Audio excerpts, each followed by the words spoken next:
Assalamualaikum warahmatullahi wabarakatuh. Kenalkan, saya Devrian Hidayat dengan NIM 22109515. Pada kesempatan kali ini, saya akan mencoba menjelaskan mengenai materi modul 2 untuk memenuhi responsi awal praktikum sistem kendali. Baik, kita langsung saja ke materinya.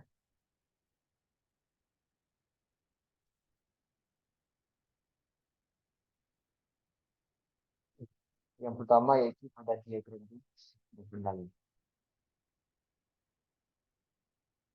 Diagram blok sistem kendali adalah diagram yang menunjukkan tahapan pengendalian pada satu sistem kendali, di mana diagram blok ini terdiri dari yang pertama ada sinyal, yaitu garis panah yang menunjukkan arah tahap pengendalian suatu sistem kendali. Yang kedua ada subsistem, yaitu blok yang berisikan karakteristik dari tahapan pengendalian sistem dalam berfungsi. Kemudian ada summing point atau kita sebut juga dengan titik penjumlahan atau pengurangan antara dua sinyal atau lebih. Kemudian ada branch point, yaitu titik percabangan antara dua sinyal atau lebih.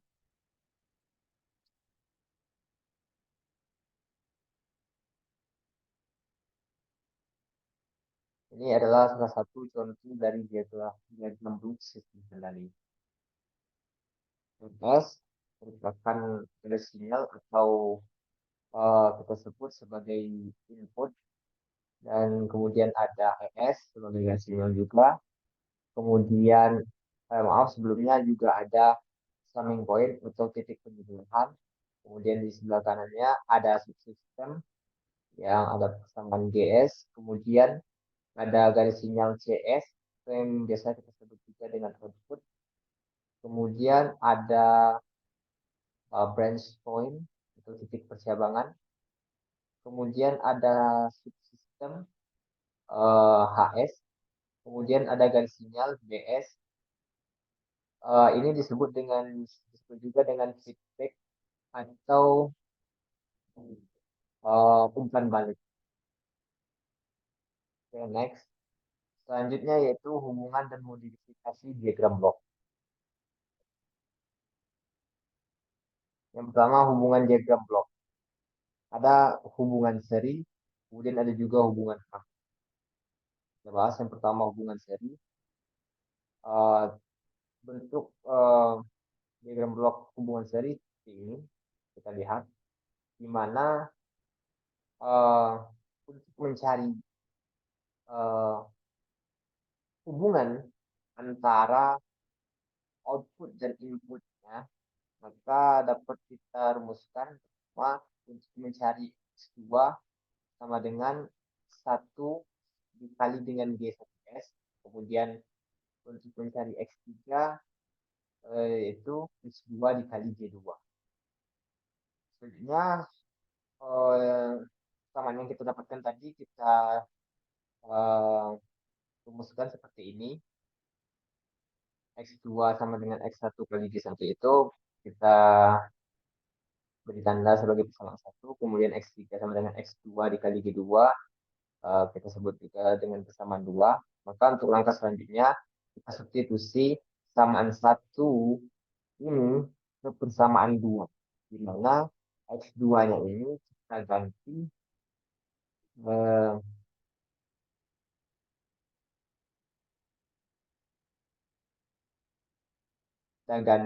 dengan X1 dikali G1. Sehingga 3 itu kita dapatkan X1 dikali G1 dikali G2. Kemudian untuk mencari uh, hubungan antara output dan inputnya, kita kalikan X1 ini uh, bawah X3. Sehingga nanti didapatkan X3 ke X1 sama dengan G1 kali G2. Selanjutnya yaitu hubungan paralel. Untuk diagram bloknya dapat terlihat seperti ini. Dari diagram ini kita ketahui mencari X2 itu X1 dikali dengan G1. Kemudian Di sini ada juga G2 sehingga kita dapatkan mencari X3, X1 dikali G2. Untuk X2 tadi kita sebut sebagai persamaan 1, kemudian X3 tadi kita sebut sebagai persamaan 2. Pada hubungan paralel terdapat titik tunjuk belahan di di mana outputnya berupa X2 dikurang dengan X3. Sehingga kalau kita jabarkan persamaannya seperti ini, X4 sama dengan X2 dikurang X3, kemudian X2 tadi kita substitusi, kita jabarkan menjadi X1 kali G1, kemudian X3 yaitu X1 kali G2, kemudian karena di sini sama-sama di pengali 1, maka X1-nya sehingga sempat didapatkan sama dengan X1 dikali G1 dikurang G2. Okay, next.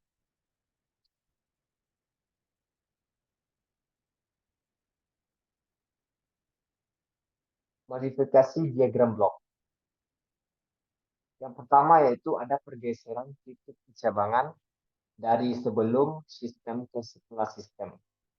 Untuk gambarnya seperti ini. Ini titik pencabangan yang berada sebelum sistem.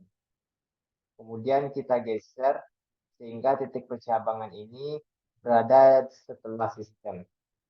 Jika kita menggeser titik pencabangan, maka dapat kita misalkan dengan sebuah sistem. Untuk rumusnya sendiri yaitu dapat kita cari dengan X1 ini dikali G, kemudian dikali H, didapatkan outputnya sama dengan 1. Dan ini juga sama dengan 1. Sehingga X1 ini dapat kita coret. Kemudian dapat kita kan hasilnya berupa 1 G. Kemudian selanjutnya yaitu pergeseran cabangan dari setelah sistem ke sebelum sistem. Tipe rumusnya dapat kita jabarkan X1 sama dengan yang tadi. Jika kita melakukan penggeseran titik kecolongan dari setelah ke sebelum sistem, maka kita perlu misalkan untuk menambahkan sebuah sistem lagi yang kita misalkan dengan F. Untuk mencari untuk mencari outputnya kita dapat mengalihkan X1 dikali A sehingga didapatkan outputnya X1 sama dengan X1 dikali G.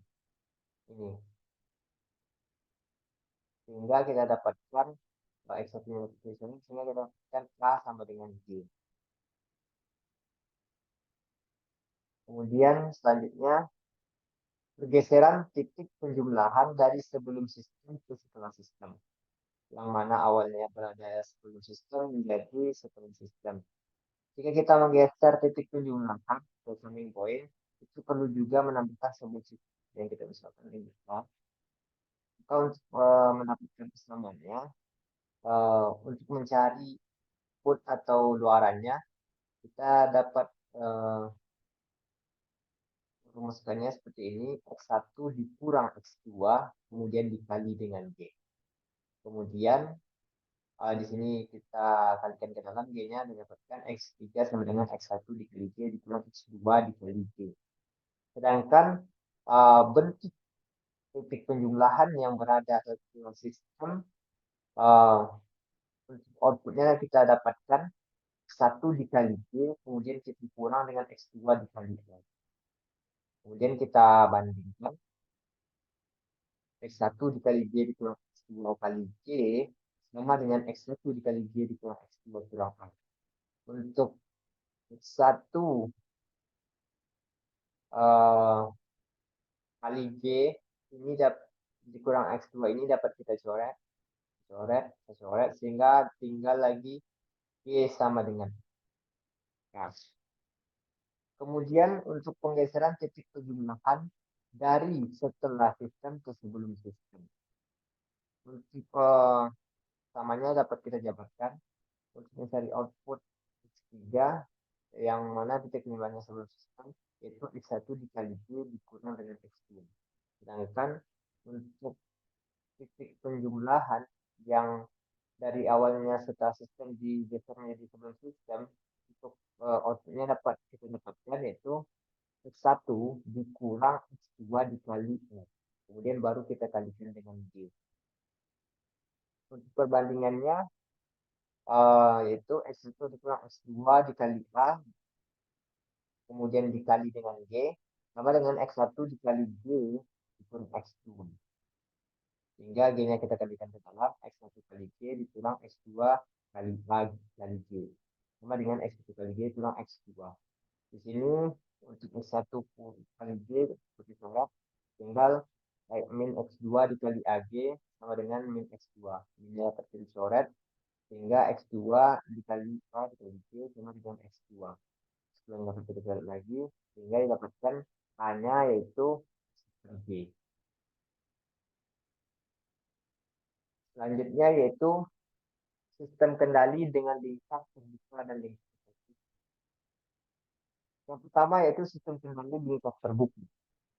Sistem kendali yang tidak memiliki umpan balik. Yang mana untuk fungsi alinya dapat kita rumuskan yaitu perbandingan antara output dan inputnya CS per RS sama dengan GS. Untuk keluaran sistemnya, untuk mencari keluarannya yaitu RS dikali dengan GS. Next, selanjutnya itu sistem kendali lingkar tutup. Sistem kendali yang memiliki umpan balik. Gambarnya seperti ini, gambarnya. Untuk mencari fungsi alihnya, CS kita dapatkan dari ES dikali dengan GS. Kemudian untuk ES ini rumusnya kita dapatkan dari S dikurang dengan GS. Sedangkan untuk BS-nya sendiri itu CS dikali HS. Untuk CS tadi kita tetapkan sebagai persamaan 1, kemudian HS tadi persamaan 2, dan BS tadi sebagai persamaan 3. Selanjutnya kita substitusikan persamaan 3 ke persamaan 2. Sehingga ES, kita substitusi B-nya ini dengan C kali H, S, sehingga didapatkan ES yaitu RS dikurang C kali HS. CS dikali HS. Kan sebagai persamaan. Selanjutnya, persamaan 4 kita substitusikan lagi ke persamaan 1, di mana ES-nya kita substitusi, sehingga CS sama dengan RS dikurang CS dikali HS dikali dengan GS.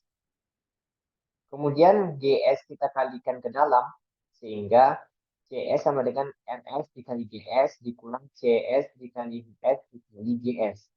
Selanjutnya, pindahkan CS, S, GS ke ruas kanan. Sehingga di sini di ruas kanan CS ditambah CS dikali S dikali GS sama dengan S dikali GS. Untuk keluaran, kemudian kita karena sama-sama memiliki C di sini, kita keluarkan CS sehingga CS kita keluarkan sama dengan 1 tambah GS dikali HS sama dengan S dikali GS. Kemudian kita pindahkan RS ke ruas kiri dan 1/1 tambah GS di HS ke ruas kanan. Sehingga kita dapatkan hubungan output dan inputnya CS RS itu GS sama dengan 1 tambah GS dikali HS. Selanjutnya perbandingan sistem kendali lingkar terbuka dan lingkar tertutup.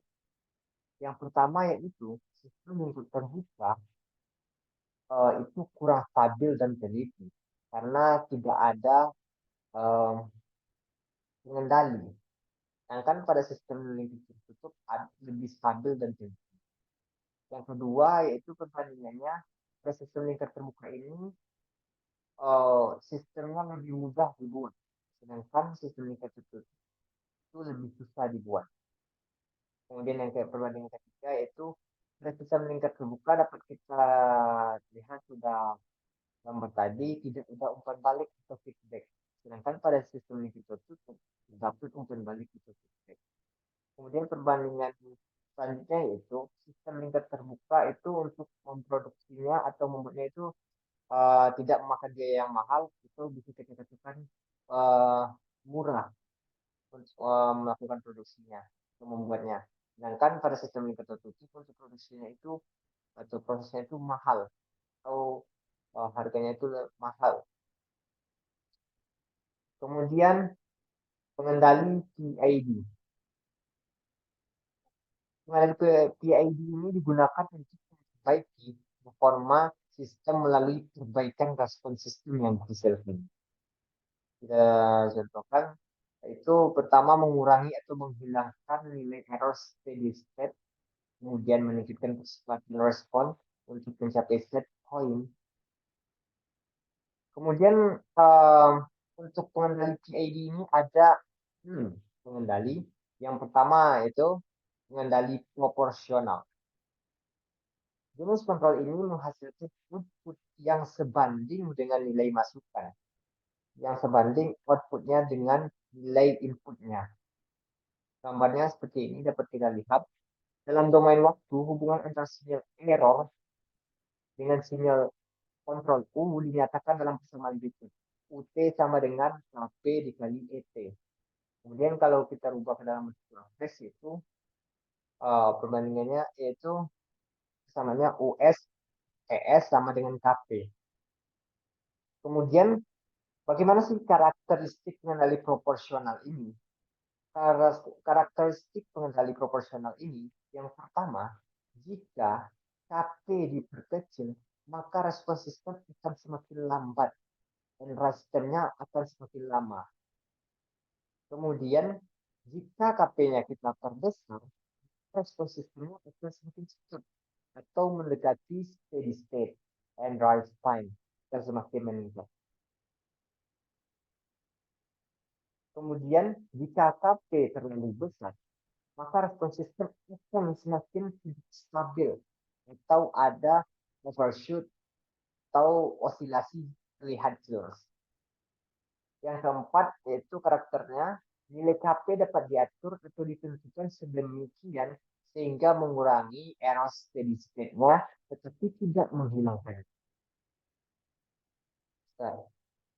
Next, yang kedua itu ada pengendali integral. Jenis kontrol ini menghasilkan output yang lebih besar atau lebih kecil ketika error input sama dengan 0. Namanya apa ya seperti ini. Dalam pengendali integral, nilai error E diumpankan sebagai laju perubahan sinyal konstan U. Sebagaimana dinyatakan dalam persamaan berikut ini. UT sama dengan KI integral dari 0 sampai T ET DT. Dapat kita rubah dan sehingga kita bisa tuliskan S per ES sama dengan KI per X. Kemudian untuk karakteristik pengendali integral ini, yang pertama yaitu keluaran pengontrol integral membutuhkan jenjang, sehingga pengontrol integral cenderung memperlambat respon.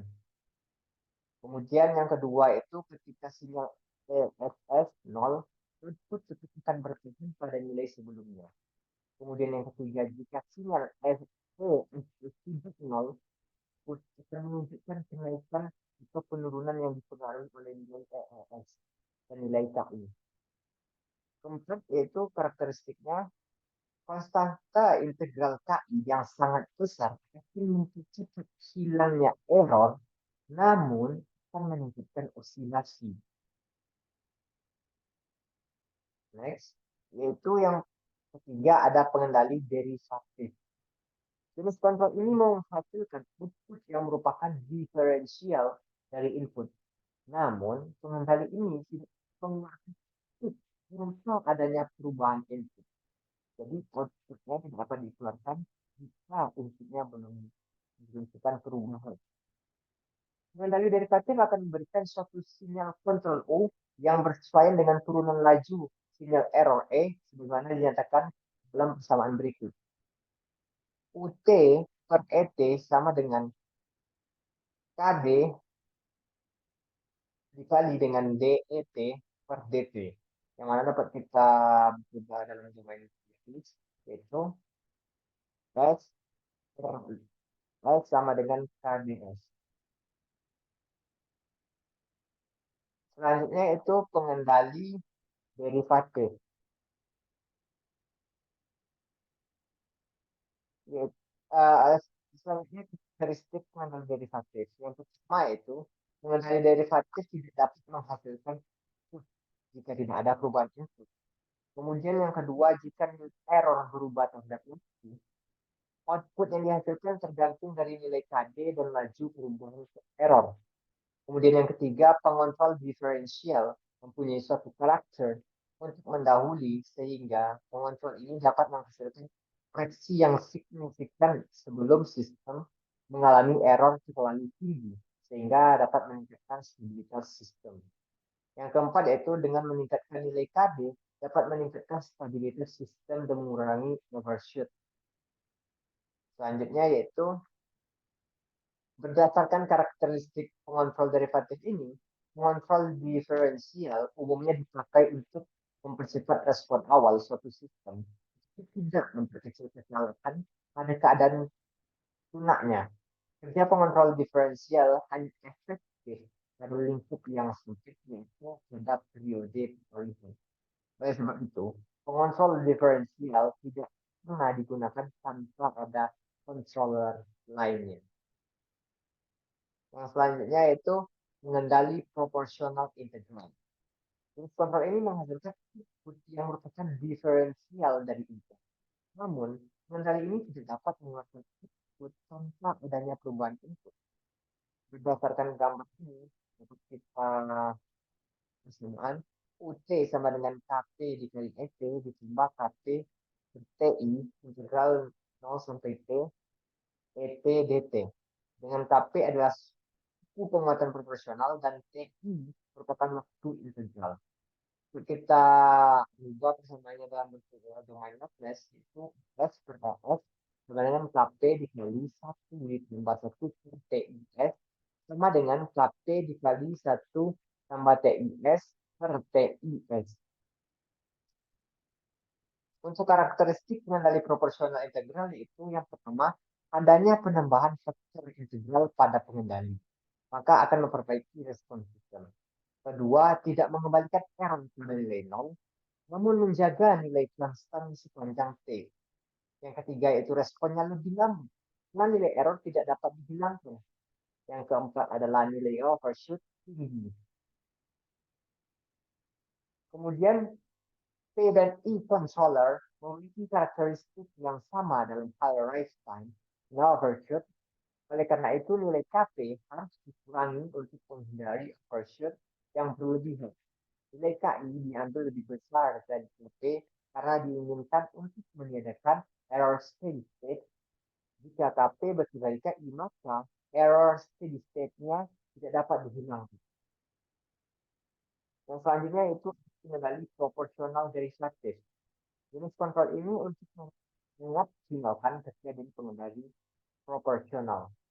Jadi zaman di zaman ini sama UT sama dengan KP dikali IT ditambah KP dikali PD dikali DET per DT. Dengan KP adalah penguatan proporsional dan PD merupakan waktu derivatif. Dan kita dapat mengubahnya dalam bentuk sama tadi dalam domain plus, yaitu US per ES sama dengan KP dikali dengan 1 ditambah TDS. Karakteristik mengenai proporsional derivatif ini yang pertama ada respon sistemnya sangat cepat. Kemudian overshoot-nya rendah. Kemudian yang ketiga, dia dari differential controller saat nilai error-nya berubah. Yang keenam yaitu pengendali proporsional integral derivatif. Jenis kontrol ini menggabungkan pengendali proporsional integral dan derivatif. Di gambar di ini kita dapat membuat persamaan IT sama dengan KP dikali DT ditambah KP TI integral 0 sampai T PT DT ditambah KP dikali TB dalam kurung DET per DT. Dengan KP ada suku penghitung proporsional, TI waktu integral, and TD merupakan waktu derivatif. Kita dapat merubah persamaan di atas menjadi domain matrix, yaitu UF berkaitan sama dengan 1 dikali 1 ditambah TIS ditambah TI kali TBS kuadrat per TIS. Untuk karakteristiknya sendiri, pengendali proporsional integral derivatif ini, yang pertama, memperbaiki respon transient. Yang kedua, yaitu menghilangkan nilai error steady state. Kemudian yang ketiga, mengurangi overshoot.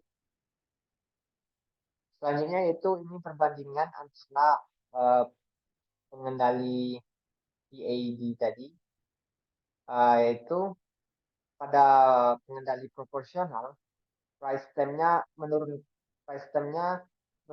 rise time, kemudian meningkatkan overshoot, kemudian perubahan kecil settling time, kemudian error steady state-nya menurunkan error steady state atau menguranginya. Sedangkan pada pengendali integral itu menurunkan rise time, meningkatkan overshoot, kemudian meningkatkan settling time, dan terakhir itu mengeliminasi error atau steady state. Sedangkan untuk pengendali derivatif ada perubahan kecil di rise time-nya, kemudian menurunkan overshoot, menurunkan settling time, kemudian ada perubahan kecil pada error steady state.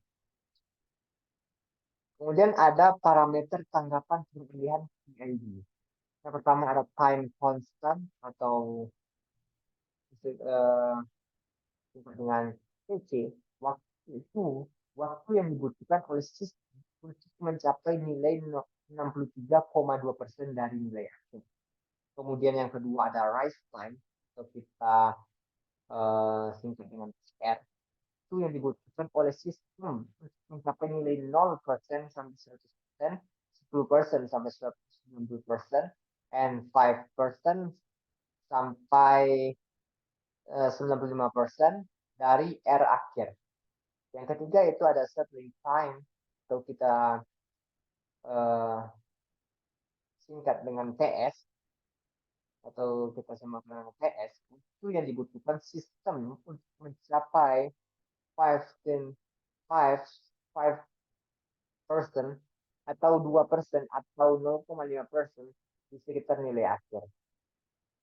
Kemudian yang keempat, delay time, kita simbolkan dengan TD, yaitu waktu yang dibutuhkan oleh respon untuk mencapai setengah dari nilai akhir pertama kali. Yang kelima ada maksimum overshoot, atau nilai puncak maksimum dari respon sistem yang butuh dari nilai sistem saat kondisinya steady state. Itu persamaan maksimum overshoot sama dengan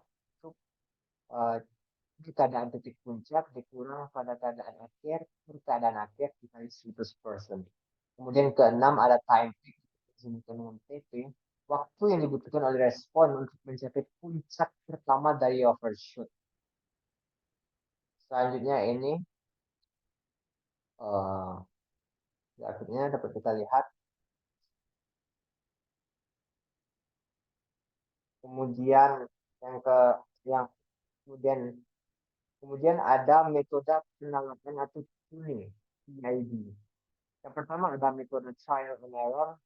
Itu metode trial and error ini dalam tuning PID atau proportional integral derivative, satu pendekatan yang umum digunakan untuk menentukan parameter yang untuk mengendalikan siklus.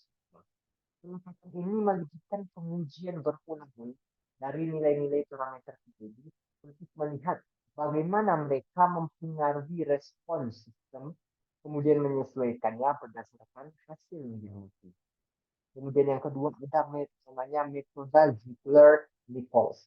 Metode Ziegler-Nichols ini adalah metode heuristik yang digunakan untuk menyetel mengontrol PID. Metode ini dikembangkan oleh John G. Ziegler dan Nathaniel B. Nichols pada tahun 1942. Metode tuning ini dilakukan dengan eksperimen asumsi model belum diketahui, itu klaim tidak diketahui. Metode ini bertujuan untuk mencapai overshoot maksimum atau MP itu sebesar 25% terhadap masukan stepnya. Kemudian yang terakhir ada metode Cohen-Con. Cohen-Con yaitu pengembangan metode Turing PAD di metode Ziegler-Nichols. Metode Cohen-Con ini adalah versi yang lebih kompleks dari metode Ziegler-Nichols. Metode ini mirip dengan metode Ziegler-Nichols, but perbedaannya datang dengan fakta bahwa Cohen-Con memberikan waktu naik yang lebih cepat.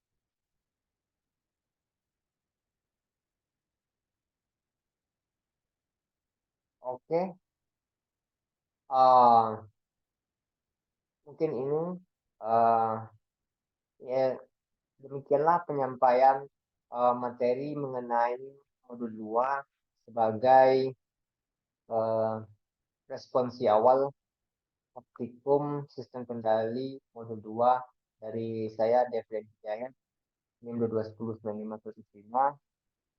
Saya tutup dengan Assalamualaikum warahmatullahi wabarakatuh. Terima kasih.